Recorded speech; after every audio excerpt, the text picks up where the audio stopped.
benih korupsi sendiri itu mungkin ketika kita duduk di bangku sekolah dasar atau ketika kita masih dalam jenjang yang gampang sekali untuk dipengaruhi. Waktu untuk sekolah dasar kita sering kali untuk mengambil pulpen, mengambil kapur, mengambil spidol, dan itu menjadi sebuah kebiasaan ketika kita beranjak ke perkuliahan. Itu kayaknya biasa aja gitu ya, ngambil bolpen jatuh nggak tahu punya siapa, diambil dibawa pulang ya. Oke. Itu jadi sebuah tradisi, jadi sebuah kebiasaan, dan akhirnya nggak ada yang pernah menegur masalah hal korupsi seperti itu. Dan akhirnya korupsi ini ketika seseorang itu naik sebagai pejabat atau pemerintahan, hal-hal pendidikan yang dia lakukan ketika dia waktu kecil sampai dia masuk sebagai pemerintahan, itulah yang sistem pendidikannya seperti apa yang akan dia lalui.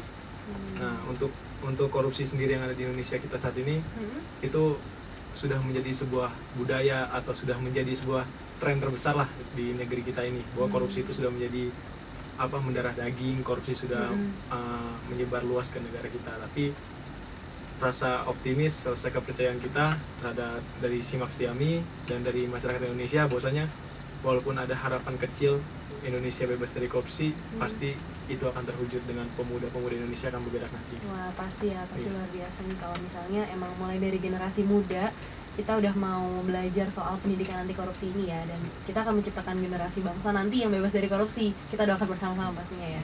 Terus kalau menurut Simak sendiri, gimana sih cara yang efektif nih untuk memberantas korupsi? Kan korupsi tadi dibilang mungkin koruptor yang ketahuan baru sedikit nih, masih banyak lagi. Cara yang efektif untuk memberantas korupsi itu seperti apa? Oke, jadi peran fungsi baik dari lembaga penegak hukum, dari pembuat aturan hukum, dan dari masyarakat itu sendiri. Misalkan kita berbicara soal bagaimana sih biar korupsi itu, terutama kalau menghilangkan itu cukup sulit, meminimalisir mungkin, tapi dari meminimalisir ini kemungkinan besar kita akan hilang dari budaya itu. Yang pertama dari segi pembuatan aturan hukum, produk hukum terkait dengan tindak pidana korupsi.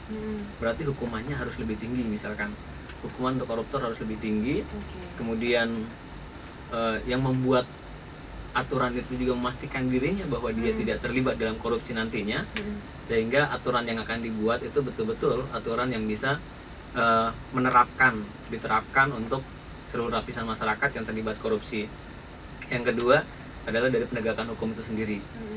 Ketika aturan sudah tegas, tinggal penegak hukum itu tegas atau tidak.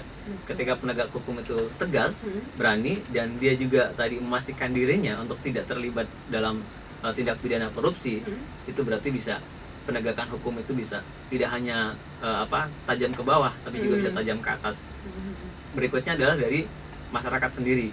Seluruh masyarakat yang di sini dia sebagai wadah ketika memang ada terjadinya sesuatu yang koruptif, itu bisa mereka ikut berpartisipasi aktif, baik melaporkan ataupun dia juga tidak ikut terlibat di dalamnya. Misalkan kita lihat untuk pembuatan KTP misalkan, biar cepat, udahlah saya bayar aja, berarti kita sebenarnya sedang ikut terlibat dalam korupsi itu sendiri, sedang menyuap.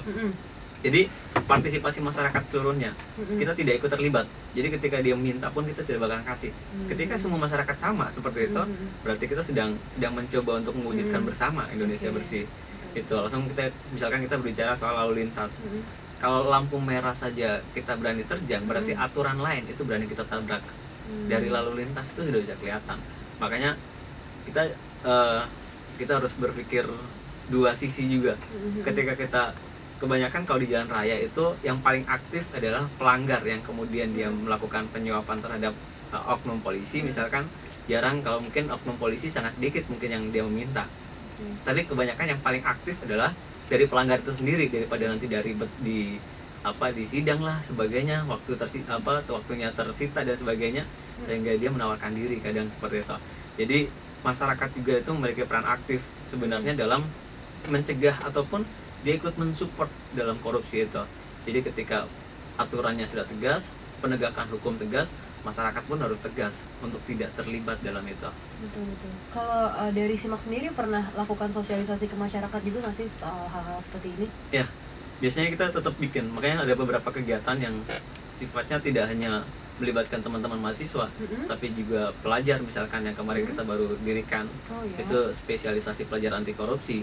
Tugasnya hampir sama seperti SIMAK, cuma kalau SIMAK ranahnya ke mahasiswa dan masyarakat, kalau pelajar lebih ke pelajar, sesama pelajar, dan kita gandeng memang teman-teman yang aktif di OSIS, sehingga